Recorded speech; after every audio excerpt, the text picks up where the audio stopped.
Hey viewers, we're going to go ahead and do a box of nickels today. We've filled out most of our modern nickel books. We're looking for anything older than 1960. The other day we found a V nickel, and I wish I had captured that on camera, but perhaps I can grab that and show you. I put it in a 2x2 flip. But today we're going through a box of Dunbar nickels. These are just bank rolls from my bank. And hoping to find something interesting. So we'll do a few rolls, and then I will probably flip off the camera, and then if we find something interesting, maybe flip the camera on and pull it out. But let's get started. Got my dump box here, my dump Tupperware box. That's my go backs.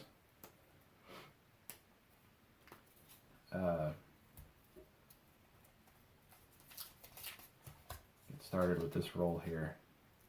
We like to find a lot of things. One thing we find is when you're going through the nickels, there's sometimes things pop out, either extremely shiny because it's brand new or corrosion. Sometimes the corroded ones aren't that old at all. So that was a 2002. Exciting things you can find in a nickel box are 1950s. Those are one of the lowest mintages in the modern era. Here's a Buffalo nickel. Not an old Buffalo nickel, but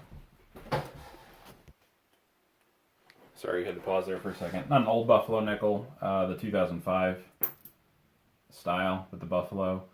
I really like them, but unless they're in really nice shape or have an error on them, I usually throw them back. There's an error on those Buffaloes. They call it the speared Buffalo. I think it was a die crack, but you never know when you'll find something cool like that. Other things we're looking for are real Buffalo nickels. From the 30s and before. I think they ran from 1916 to 1938, if my memory is right.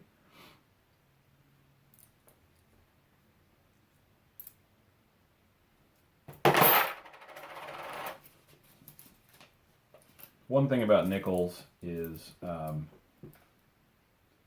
there's a lot of go-backs when you've already got your little Whitman or Harris books filled out.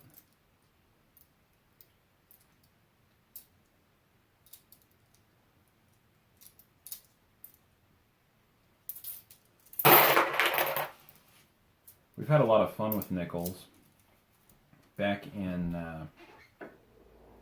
August, just last month, we were on a real roll of finding really cool foreign pieces in the nickel rolls especially. I think it's a popular size worldwide, and so anything that's close to a nickel that gets fed into the coin sorting machines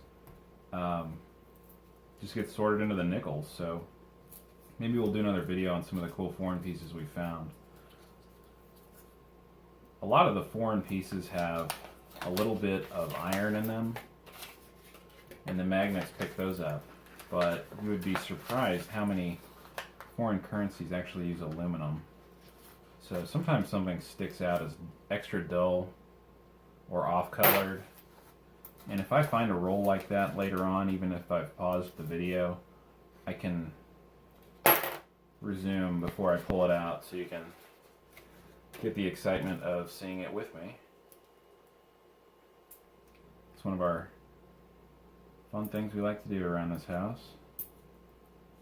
Sit around, grab some rolls, see what we can find.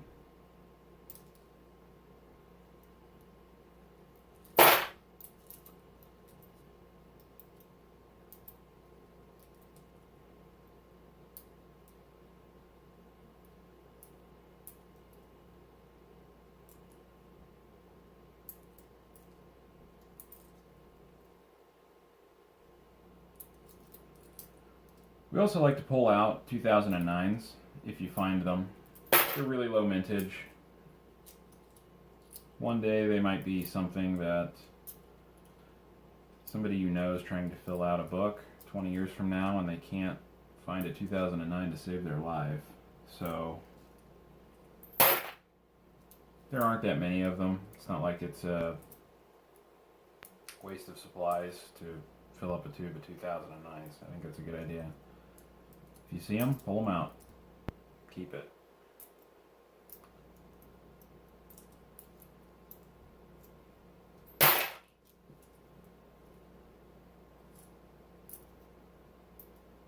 Do one more roll live here and then pause, and if I find anything interesting that pops out, I'll resume the video as I've got the roll laid out and we can pull it out together.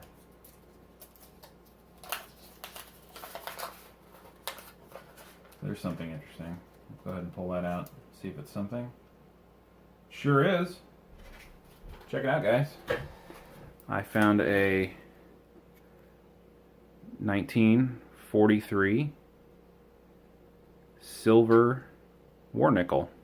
You can always tell the war nickel because they put the mint mark right above Monticello instead of down to the right. Sorry, blurry. Instead of down to the right, like most of the older nickels would be over here. But you can see it's up there. We got ourselves a silver war nickel. We're only 3 rolls in on this box. So that's pretty cool. We'll set that aside.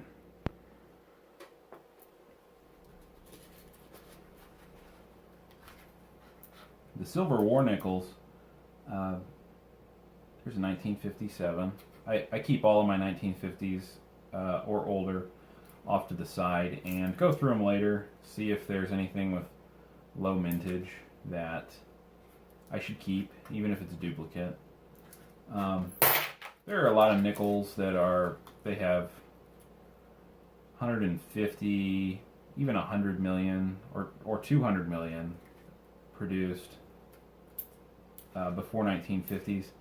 And after you get a couple dozen of a certain mint mark and year, I tend to start throwing them back. So I take a second pass at the 1950s, look at the mintages, and throw out the common ones. But we'll see. That'll be part of the wrap-up. We'll do this last roll here. I'll pause the camera. If I see anything interesting, I will resume. Or if I don't see anything interesting, we will talk about it in the wrap-up, and I'll show you what I found.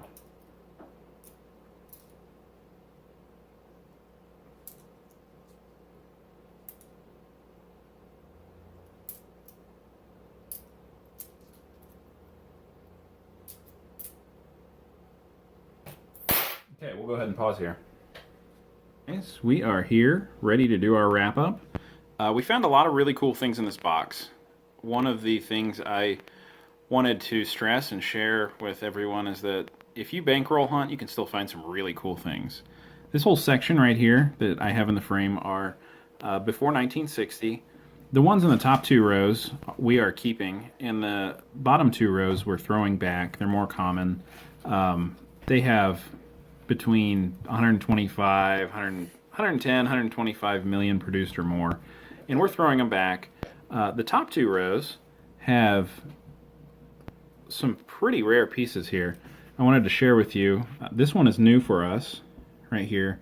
This is a 1951. Sorry, there's Junior's hand right there helping me out. 1951 with a Denver mint mark, and my book says that the population on that is about 20.5 million produced. So that's a fairly rare coin. Can you move your hand, please, son? We had some other 1940s in here. One thing that we saw earlier in the video when we got started was the silver war nickel, 1943 Denver, which is also new for us. One of the more interesting things that we found in the box as well is this 1981 proof San Francisco nickel. It has seen some circulation, so I'm not taking the utmost care to keep it perfect because it's already imperfect. But we'll put that in a little flip and keep it and put it in our collection. Like we said before, we've got the Buffaloes. We all kind of like those. I found a couple in good condition, and Junior found one that he liked too. So I'll let him put one in a flip, add it to his collection, and I'll keep one of these nice ones I found. And then if you want to show me what you have in your hand, we like to collect the foreign currency that we find. That is a 1982 Canadian nickel. And we usually set aside a few really beautiful, brilliant, almost uncirculated pieces. And that's what we have here. But happy hunting. Please feel free to share, and subscribe. And if you like what you see, we'll keep these coin roll hunts going. So stay tuned, and we will share more. Thanks. Happy hunting.